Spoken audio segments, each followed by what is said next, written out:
Welcome back, grade 11. This is unit 7. Yes, before you say I do. We're going to start with the new unit, and before we do that, we're going to look at the focus of our topic today. Okay, let's look at the picture. What's happening? Now, if we're looking at our picture here, we are seeing a bride, a father who is walking his daughter down the aisle, and all the people that we see here looking at the bride and the bride's father. Obviously, they're getting married. His daughter is getting married, right? Okay, 2, what do you think this unit will be about? 3, read the following statements about marriage. Do you agree, disagree with them? In most marriages, only one person can get what he or she wants. To have a happy marriage, the couple must be good friends. Or you should choose your spouse carefully before marriage, but after marriage, you should accept his or her mistakes. Wow, these are some interesting statements that we will be discussing in class. Okay, today's focus is on listening 1, a prenuptial agreement. Now, we will discuss this in our class meeting. What is a prenuptial agreement? Now, as we can read here, it states a prenuptial agreement is a written agreement between two people who are going to tie the knot, getting married. Most prenuptial agreements concern what will happen to a couple's money, property, or children if the marriage ends. It is used only if a problem occurs and the couple decides to get divorced. However, some prenuptial agreements also describe how the husband and wife must act during the marriage. Steve and Karen Parsons made this type of agreement. They wrote a contract with rules for how they must behave in almost every part of their daily lives. Oh, that's almost scary. So we're going to listen to information about a prenuptial agreement, and I want you to notice the bold-faced words. As we know, that is the vocabulary for this part of the unit. We're looking at flexible, budget, bothers, workout, quirks. And we've got another word, which is breadwinner, expectations, and check up on. Yes. So I want you to listen and listen to the words and how the words are used in this audio. Let's go. Time on weekends will be more flexible. 1.2. We will not drive over the speed limit and will always wear our seatbelts. 1.3. We will eat healthy food that is low in fat and sugar. 2.0 Household chores. 2.1 Meals. Karen will cook the meals. Steve will wash the dishes and clean the kitchen. 2.2 Cleaning. Steve will clean the house. Karen will take care of the garden. 2.3 Laundry. Dirty clothes must be put in the laundry bag. Steve will wash and dry the clothes. Karen will fold the clothes and put them away. 2.4 Shopping. Karen will do the grocery shopping. She will buy things on sale and not go over our weekly budget. 3.0 Communication. 3.1 If something bothers us, we will talk about it immediately. 3.2 If we disagree about something, we will work out the problem and find a compromise. 3.3 We promise not to criticize each other's quirks or habits.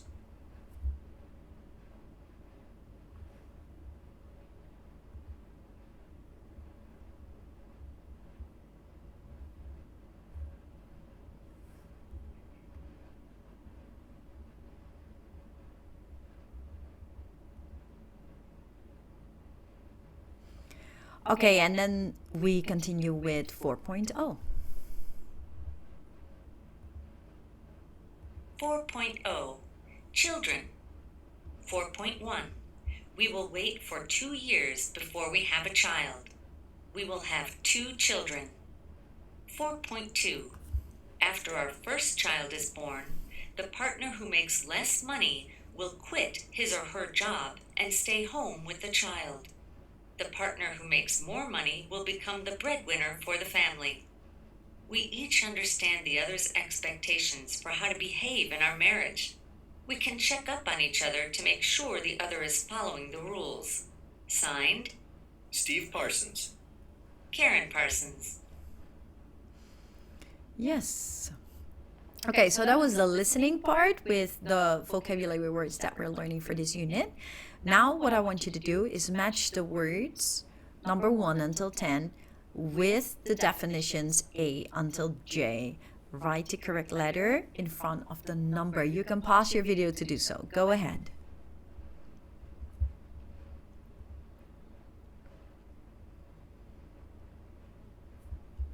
Yay, that brings us to the part which is called previewing. Yeah, we remember that from last semester. In previewing, we're basically going to look at our listening part. For reading, it would be the text. Previewing is really that we're going to look at the topic or the title and the purpose, and it kind of gives us an idea of what we're going to listen for, and we kind of predict. Steve and Karen Parsons appear on a radio show to talk about the prenuptial agreement. Okay, we're going to listen to an excerpt from the interview. Read 2 questions the host will ask Steve and Karen later in the interview. How do you think they will answer? Write your predictions. First, re-listen.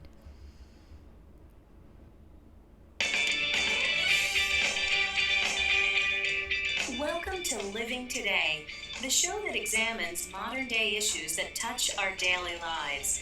Today, we'll be talking about marriage and how to prepare for that big step of actually tying the knot. When most couples marry, they discuss some important issues in advance, like how many children they want or where they want to live. But most of the day-to-day details and problems of married life are worked out after the wedding.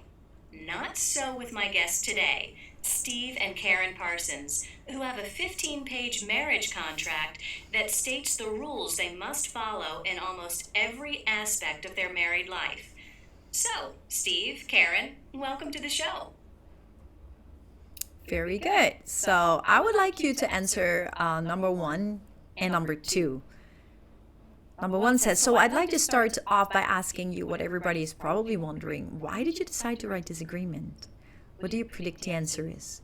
And number 2, do you think other couples should follow your example and write marriage contracts of their own? Predicted answer. Pause your video to answer these 2 questions first. Great, that brings us to main ideas. Remember the main ideas? Those are the ideas that can be developed. Yeah, so we have the general idea, which comes from the topic. Then we have, which also comes from, basically shows us what the whole audio is about. And then we have the main ideas that basically develop that general topic. And then we've got details that develop the main ideas. So you're going to listen to the whole interview and gonna see whether your predictions were right and helped you. And in the interview, Steve and Karen discuss several problems that married people have. Now, I want you to check the 4 problems that are mentioned in the interview. There are 4. I want you to put a check to it.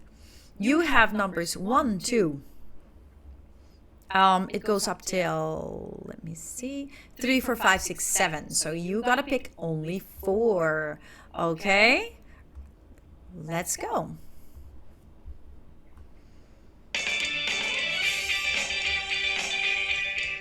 Welcome to Living Today, the show that examines modern-day issues that touch our daily lives. Today, we'll be talking about marriage and how to prepare for that big step of actually tying the knot. When most couples marry, they discuss some important issues in advance, like how many children they want or where they want to live. But most of the day-to-day details and problems of married life are worked out after the wedding.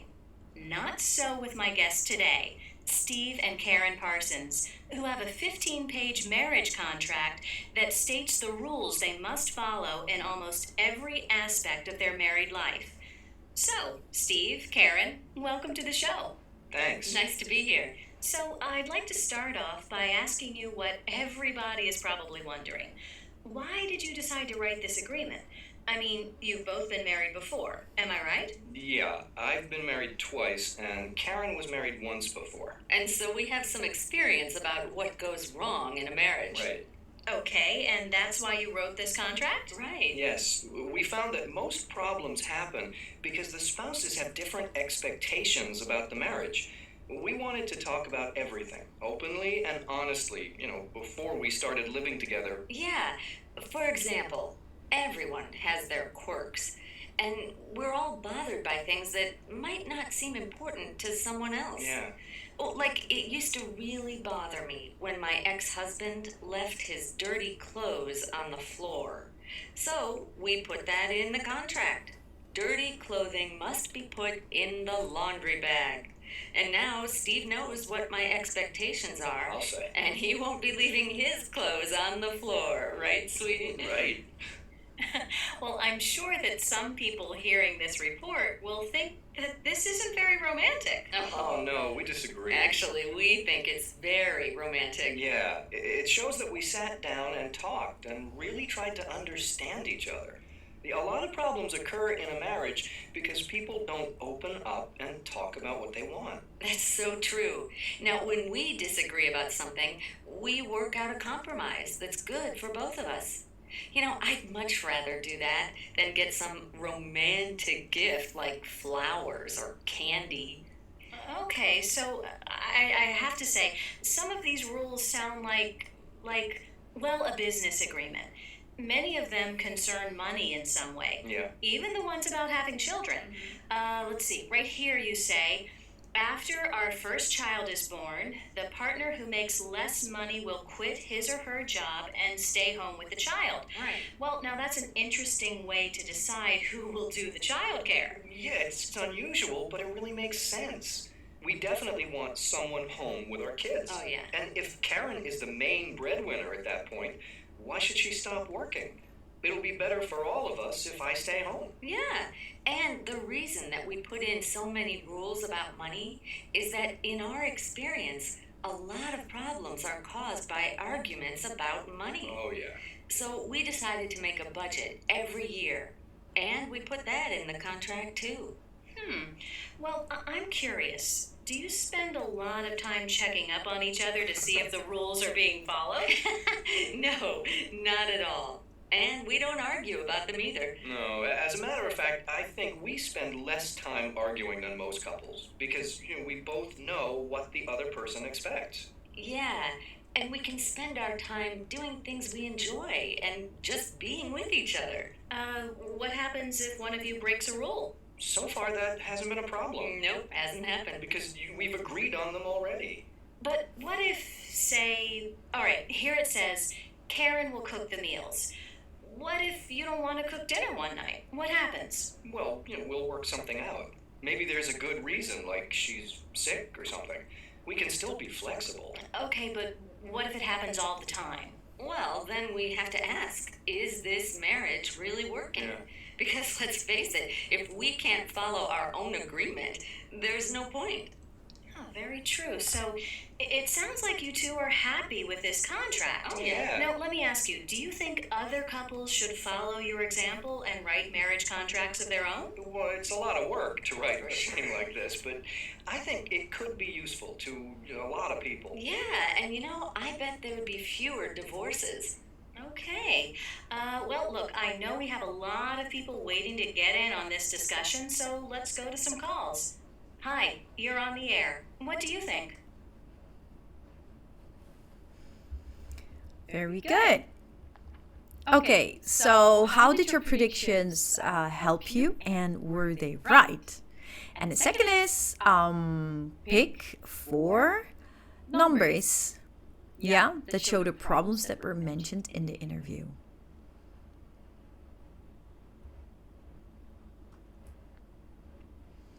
Good. That brings us to details. You can listen to the audio again. You can go back, rewind, or go back a bit and then listen to it again if you need to. I want you to write T for true and an F for false to the statements that are true and false. And those are numbers 1 till 9. You can pause your video to do that. Go ahead.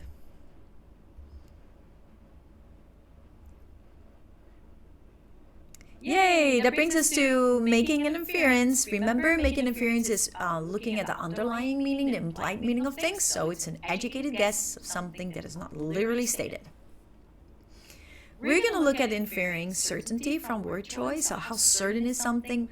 We can know that from the words that have been used. So a speaker may express feeling sure or less sure or not at all sure about an idea. The listener can infer the speaker's certainty by paying attention to a word choice. For example, if somebody's really certain, they would say, for example, our prenuptial agreement has definitely made us happier. Or we will never fight. That's very certain. Now, if somebody's less certain, it would sound like this. Our prenuptial agreement has most likely made us happier. I doubt that we will fight much. That is just not as certain as the first statements, right? So from the words that are chosen, we can know how certain a person is. Let's look at this. So I'd like to start off by asking you what everybody is probably wondering. Why did you decide to write this agreement? Now, by using the word probably instead of a more definite word, the speaker shows that she is less certain about people's questions. Yeah, probably is a word that shows less certainty. Now, what we're going to do is you're going to listen to the excerpts and you're going to fill in the blanks with the missing words. Is the speaker certain or less certain about his or her comments? And you circle those answers. So put in the word that is missing. And then you're going to circle whether the speaker is certain or less certain. Okay, we're going to start with excerpt 1.